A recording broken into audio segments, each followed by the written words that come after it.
Today, my grandson Josh said he would help with cooking. Although I've served the dishes I've made before, we haven't cooked together much, so I was really looking forward to it. Since he's only 4 years old, I entrusted him with making hamburger patties. To my surprise, Josh skillfully shaped the patties. Just like my son did, I imagine Josh learned to cook by emulating his father's example. The hamburger we carefully made together looked even more delicious than usual. Since Kenny was running late due to a busy work period, Maria and Josh and I decided to have our meal first. On the dining table, besides the hamburgers, there were other treats like salad, soup, and dessert, all of which Josh had helped prepare. Josh looked content as he gazed at the appetizing dishes, and I couldn't help but feel joy seeing him like that. I wonder if Mom and Dad will be happy? With an excited expression, Josh inquired. Oh, they'll definitely be overjoyed. As we chatted, the intercom at home rang. It seemed Maria had arrived. Josh and I welcomed Maria with smiles. Maria's expression darkened, and she glared at me as she entered. Josh's face, which had been sparkling just a moment ago, clouded over. Maria completely ignored us, strode into the room, and then did something unbelievable. She glanced quickly at the dishes lined up on the table, only to discard them directly into the trash can right in front of her. Who would eat something made by a sick person? I don't want to risk getting infected. The words directed at me when I was temporarily discharged were hurtful. Maria, with a half-smile, spat out profanities that hardly resembled a parent. Faced with such appalling behavior, I was left speechless and stunned. At that moment, it was the young Josh who extended a helping hand to me. I am Kathy McGregor. Having reached retirement age, I am enjoying a leisurely time away from work. As I sip my morning coffee, memories from the past come flooding back. I have a son, Kenny. Although it may be hard to imagine from my current lifestyle, until Kenny reached adulthood, those were days when there was no time to rest. This was because, in my mid-30s, my husband suddenly passed away due to illness, leaving me as the sole caregiver for Kenny.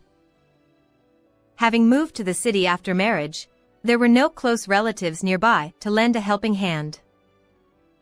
Since I had already purchased a house, I couldn't easily return to my hometown. The mortgage payments were still pending. So, without much time to dwell on my sadness, I worked tirelessly from morning till night. Still, I made a conscious effort to spend time with Kenny, ensuring he didn't feel too lonely. Kenny occasionally cried, but even at his young age, he understood the situation and became my source of comfort.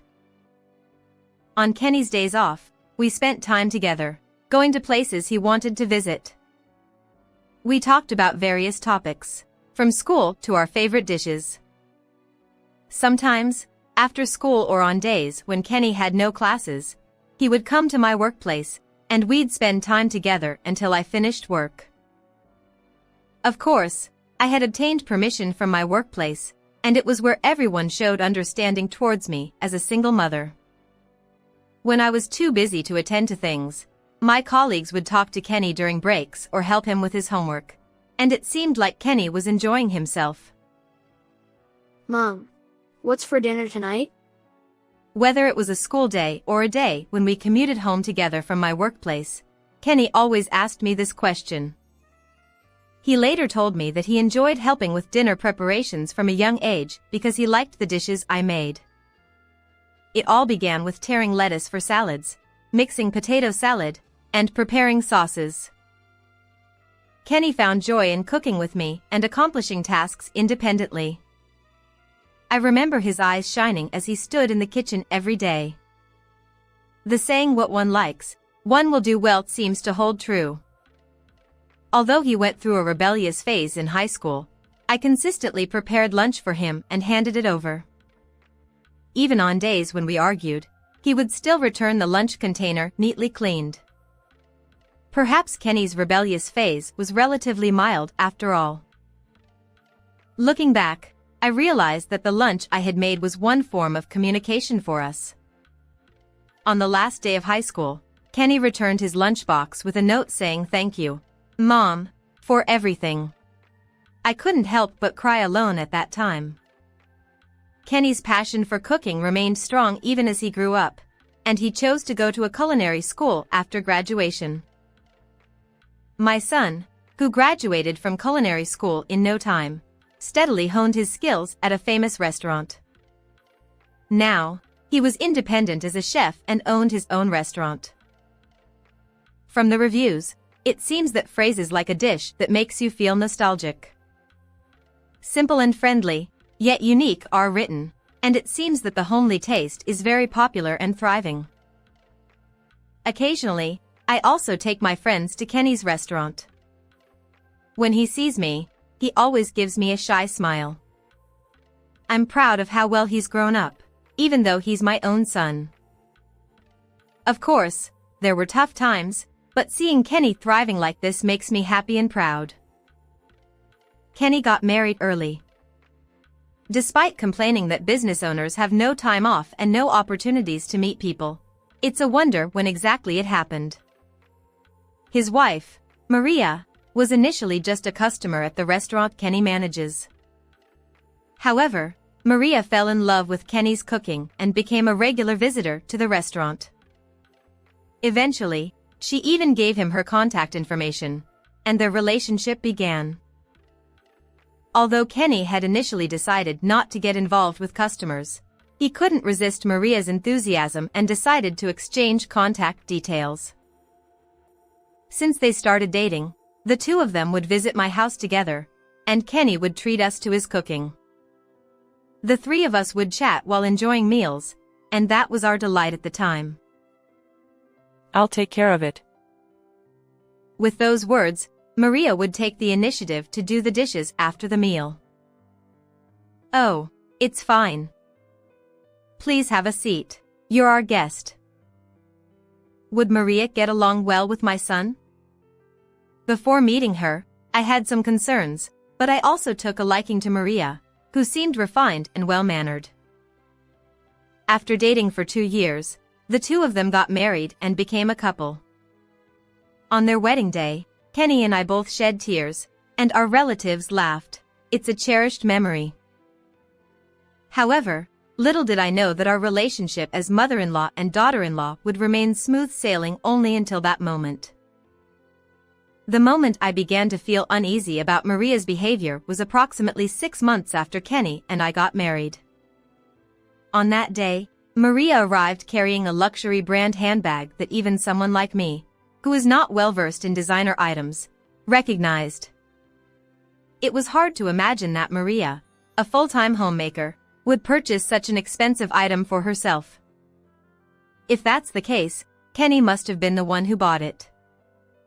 As long as the two of them are content and have a good relationship, it's not my place to criticize from the sidelines. With that thought in mind, I refrained from saying anything to Maria at the time. Since we got married, Maria has started asking for things more often. It used to be that I had to ask her if there was anything she wanted. But then, it was different. It all began with cosmetics from the department store, and gradually, the cost of her requests was increasing. Every weekend, she went to the department store and splurged on luxury brand items using Kenny's credit card. Was she trying to show off our wealth as the wife of a business owner? That was the impression I was getting from Kenny's stories. Not only that, Kenny often came home late from work, so he would have probably liked to delegate some household chores. However, Maria spent most of her time on her smartphone and didn't do much cleaning or tidying up, resulting in a messy house. Even when it came to cooking, she refused to try. Your cooking is better. Of course, Kenny is a chef, so what he made is likely delicious. But the lack of motivation from the outset was hard to accept. even if she lacked confidence in cooking, putting her heart into it would surely convey her feelings to her partner. While we were talking, Kenny maintained a brave demeanor, but his voice seemed somewhat lacking in energy, indicating fatigue.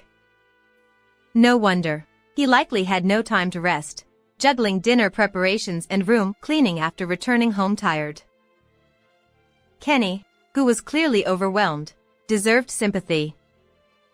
I resolved to inform Maria about Kenny's struggles the next time I saw her. That moment arrived sooner than expected, just 1 week after Kenny's arrival. Maria, accompanied by Kenny, was once again dressed impeccably today. As we sat down for tea, I subtly broached the topic. "Maria, how have you been lately? Kenny seems a bit tired. If you could help out a little more with household chores, I'm sure it would be a great relief for him." I gently reminded Maria. She looked at me with surprise in her eyes. "Well, recently I've been leaving everything to him, so I'll also do my best with household chores." I had hoped for those words in response, but reality turned out to be far less sweet. Her expression twisted, and before long, she burst into tears. This is terrible. I'm also doing my best with what I can. Kenny doesn't come home until late, and it's lonely. To be told something like that. She neither denied her past actions nor apologized for them. Seeing Maria cry like a helpless victim, I felt like sighing. While it was true that her anxiety stemmed from Kenny not coming home until late, wasn't it a bit excessive to avoid all household chores and indulged in wastefulness? Kenny said, "All right, we'll leave now. Sorry, Mom, and thank you for today." as he comforted the still crying Maria, and the two of them headed back home. Since that incident, Maria's visits to my house dramatically decreased. Sometimes, when she made an appearance, Maria would wear a slightly annoyed expression even when I tried to join the conversation. Kenny would apologize. "I'm sorry for making you feel uncomfortable. I'll talk to Maria about it." Kenny kept repeating such apologies. Our relationship was deteriorating, and an awkward atmosphere persisted for about 2 months. But then, one day, a bright piece of news came our way. Maria was pregnant. Kenny had wanted children even before they got married. Naturally, I was overjoyed, especially since this meant I would soon become a grandmother. The two of us celebrated with great excitement. "I have work, so I can't be with Maria all the time. There might be times when I need your help, Mom. It might be a burden, but I appreciate your assistance." Kenny bowed his head toward me. If it's about taking care of my grandchild, I was more than willing to help. Although I felt a little uneasy about Maria's relationship with Kenny, I was sure she would find her footing once she became a mother. Afterward, her once inconspicuous belly swelled until it seemed ready to burst, and Maria finally gave birth to her first child. Maria's first childbirth took time, but I was relieved to hear that both mother and child were healthy. From pregnancy to postpartum, I supported them with household chores and childcare as much as I could. Many things I had forgotten about parenting resurfaced, and at times, it felt challenging. However, being blessed with an angelic and adorable grandson made me truly happy. Maria continued to be demanding, as usual. She asked me to buy things and prepare diapers. But seeing how she doted on her newborn son, Josh, put my mind at ease. As time passed, Josh turned 4 years old. While my son's growth was rapid, my grandson, whom I didn't see every day, seemed to grow significantly each time we met. Josh, who used to wobble as he took his first steps, then ran around the park freely. He shared stories about his experiences at daycare and the fun things he did. As Josh continued to grow, I still supported with household chores and childcare, often bustling around Kenny's house. Then, part of my responsibilities included picking him up from kindergarten. Maria, on the other hand, frequently left the house, leaving me to handle everything that a wife and mother should typically do. Maria often told me, "Josh is happy to see you, too, Grandma." Spending time with Josh was my solace, and it remained incredibly enjoyable. However, as someone over 60 years old, I did find it a bit challenging. On days when Josh didn't attend daycare, I woke up early to prepare breakfast for Maria and Josh, handle cleaning and laundry, and took Josh out to play. By early afternoon, I returned home, and the routine included grocery shopping for dinner. As those days continued, I found myself feeling more physically tired by the end of each day. The relentless days without rest may have taken their toll. One day, while on my way to pick up Josh from daycare, I collapsed. Fortunately, it was a busy street, and a passerby called for emergency assistance. I had dismissed it as mere exhaustion, assuming it wasn't anything serious. However, I ended up being hospitalized unexpectedly. They discovered cancer. Due to the delayed diagnosis, a major surgery became necessary. Looking back, I occasionally felt discomfort such as shortness of breath and palpitations. However, I attributed it to my age and didn't visit the hospital. After all, I had never suffered from any major illnesses in my entire life. I ignored the minor physical discomforts in my small body. Besides, with so many tasks to handle, I put myself second. It was ironic that I neglected my health even though falling ill would be detrimental. Regretting it was futile. Although I had numerous worries, I've decided to focus on treating my illness. Since I was hospitalized, Kenny often visited me with Josh during work breaks. Mom, I'm sorry. Did I push you too hard? Kenny apologized with a remorseful expression every time he visited. No need to apologize. I did it willingly. I assured him that there was no need for apologies. Still, I'm sorry. Despite my reassurance, Kenny continued to wear a sad smile. It's heartwarming to see Kenny's concern during my hospital stay. On the other hand, Maria had not visited me even once since I was hospitalized, citing her busy work schedule. I had heard that Maria started working as a part-timer, so I didn't pay much attention. Being a part-timer could vary in terms of workload, and she probably needed time to unwind. Besides, given the lingering awkward atmosphere, I could imagine that visiting me would be uncomfortable for her. No, it was much better that she hadn't come to visit. Rather than dwelling on such matters, Josh's heartfelt get-well letter was far more precious to me. Here, Grandma. This is the letter I wrote. Josh, thank you. I'm truly happy. Despite being only 4 years old, Josh grew up to be remarkably intelligent. He could already write letters by himself. The letter read, "Get well soon." I envisioned him diligently writing the letter, thinking of me. Throughout my battle with illness, I was supported by my son and grandchild who cared for me. After a successful surgery, I finally received temporary discharge from the hospital after about 2 weeks. Although my body still didn't move as I'd like, being back home feels much more comfortable and calming than the hospital. During my hospital stay, I felt that Kenny was constantly worried about me and stayed by my side. While we were originally close as parent and child, it had been a while since we had a heartfelt conversation. Kenny enthusiastically shared stories with me, ranging from the restaurant's new menu to business matters. In turn, he genuinely listened to my stories. I could not express how much Kenny's attentive listening lifted my spirits. To show my gratitude, I decided to treat Kenny and the others at home to hamburgers.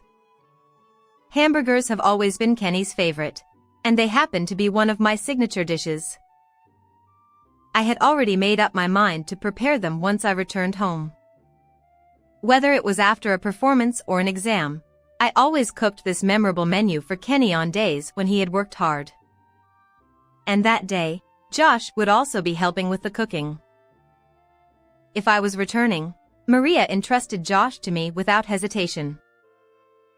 Although I'd served the dishes I'd made before, we hadn't cooked together much, so I was really looking forward to it. Since he was only 4 years old, I entrusted him with making hamburger patties. To my surprise, Josh skillfully shaped the patties. Just like my son did, I imagined Josh learned to cook by emulating his father's example. While being cautious about burns, Josh and I worked together to grill hamburgers. Once we plated them with tomatoes and lettuce, they were ready. The hamburger we carefully made together looked even more delicious than usual. Since Kenny was running late due to a busy work period, Maria and Josh and I decided to have our meal first. On the dining table, besides the hamburgers, there were other treats like salad, soup, and dessert, all of which Josh had helped prepare. Josh looked content as he gazed at the appetizing dishes, and I couldn't help but feel joy seeing him like that. I wonder if Mom and Dad will be happy? With an excited expression, Josh inquired. Oh, they'll definitely be overjoyed. As we chatted, the intercom at home rang. It seemed Maria had arrived. Josh and I welcomed Maria with smiles. However, Maria's expression darkened, and she glared at me as she entered. Josh's face, which had been sparkling just a moment ago, clouded over. Maria completely ignored us, strode into the room, and then did something unbelievable. She glanced quickly at the dishes lined up on the table, only to discard them directly into the trash can right in front of her. Who would eat something made by a sick person? I don't want to risk getting infected. The words directed at me when I was temporarily discharged were hurtful. Maria, with a half-smile, spat out profanities that hardly resembled a parent. Faced with such appalling behavior, I was left speechless and stunned. At that moment, it was the young Josh who extended a helping hand to me. However, once her emotions had escalated, it was unlikely that she would readily accept Josh's words. Huh? Josh, say it again. Don't mess around. Maria was furious, yelling at Josh with intense anger, but Josh remained calm. Well, you always just reheated prepackaged food, right? Even I could know it. The food Grandma makes is truly delicious because it's made with love. As far as Josh could remember, Maria had never cooked anything from scratch. Josh was at the age when he became interested in food. However, he understood that his mother struggled with cooking. Although he had many things he wanted to eat, he refrained from complaining and ate instant meals to avoid troubling Maria. Even as a child, he seemed to grasp that his eating habits were not typical, likely influenced by stories from his friends. Yet, he never communicated this to Maria. Nevertheless, this time, due to an exceptionally hurtful remark, he couldn't bear it any longer. Josh continued to speak to Maria with an expression of anger.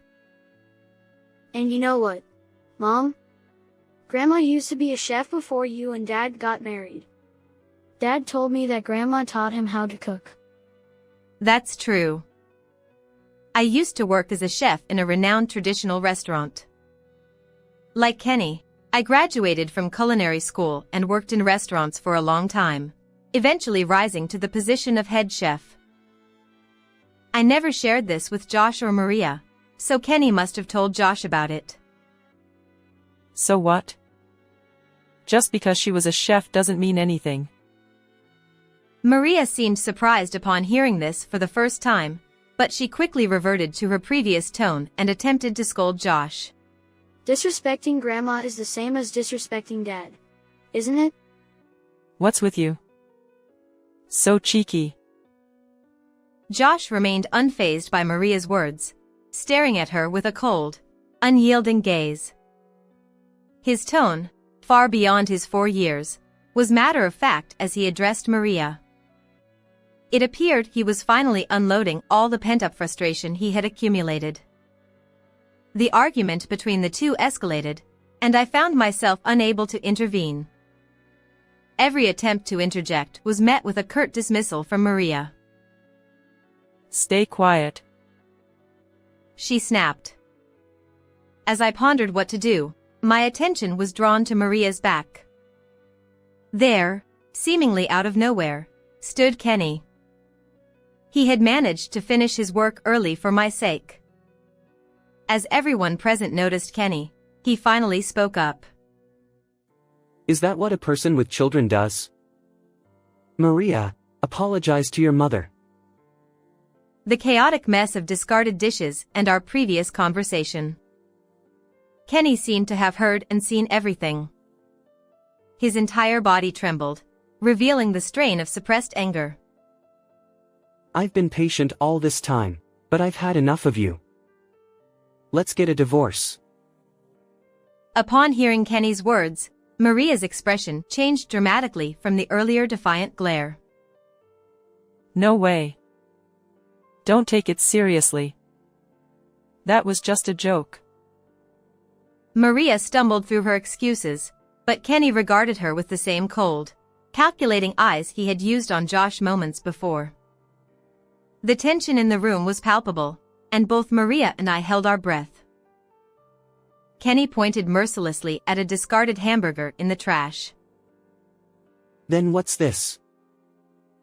Caught off guard by the exposed hamburger, Maria finally ran out of excuses. Wait, I was wrong. I just vented my frustration. Please forgive me. Maria's anguished voice echoed in the room, but there was no one here to defend her. With one last apology, Kenny and Maria left, and the scene came to an end. And so, my long day ended. Afterward, Kenny divorced Maria through a lawyer. The custody of Josh naturally went to Kenny. Considering Josh's upbringing environment up until now, it was determined that Kenny raising Josh would lead to Josh's happiness. As a result of the divorce, I ended up living in Kenny's house. Maria moved out on her own, and even when she packed up all her belongings, there were no words of apology. Initially, Josh showed signs of sadness at the prospect of his mother being gone. However, when we told him that we would be living together, he was genuinely delighted. Grandma, let's cook together again. I'm looking forward to it. A while after we started living together, Kenny heard a story. It turned out that Maria had been having an affair with a coworker. Despite working part-time, she had claimed to be busy with work, and now it made sense. Instead of Maria, who was indulging in infidelity, I was the one burdened to the point of physical strain. Kenny had suspected it, but considering Josh's well-being, he had tried to salvage the marriage and rebuild their relationship. As a restaurant owner, Kenny had worked tirelessly regardless of weekends, neglecting family time. He reflected on this and started taking time off to go out with the family. He also tried to communicate better as a couple, avoiding harboring resentment toward each other. However, Kenny's efforts were in vain, and Maria continued her affair. Kenny's words and actions didn't resonate with Maria, and her hostility toward me remained strong, leading to the incident. Kenny eventually gave up completely and decided to divorce. Later, it became clear that Maria had a personality that couldn't tolerate not being the #1 priority. Frustrated with Kenny prioritizing work after marriage, she even resented me for doting on my grandchild. Feeling unloved by anyone, she turned to infidelity. Because Kenny worked hard for Maria, whom he loved, I felt sorry for her not realizing his actions. Maria, after property division and deducting alimony, was eventually abandoned by her affair partner as well. It seems he was just playing around. Now, she works multiple jobs day and night to pay child support. Does Maria regret her actions? We'll never know, but I hope she someday discovers true love. On the other hand, I worried about Josh being separated from his mother. However, Josh remained cheerful and actively helped me even without his mother around. Having endured hardships, I genuinely wanted to make Josh happy alongside Kenny. As for myself, perhaps due to no longer pushing myself too hard, my health had been steadily improving. I'd even started building up my strength and felt more energetic than before. "Grandma, what's for dinner tonight?" Josh asked me that question almost every day. As I answered, I couldn't help but see glimpses of Kenny from the past. "Tonight, we're having homemade hamburgers."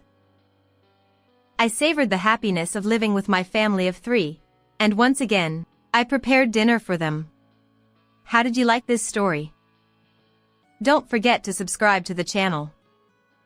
Until next time, let's meet in the next video.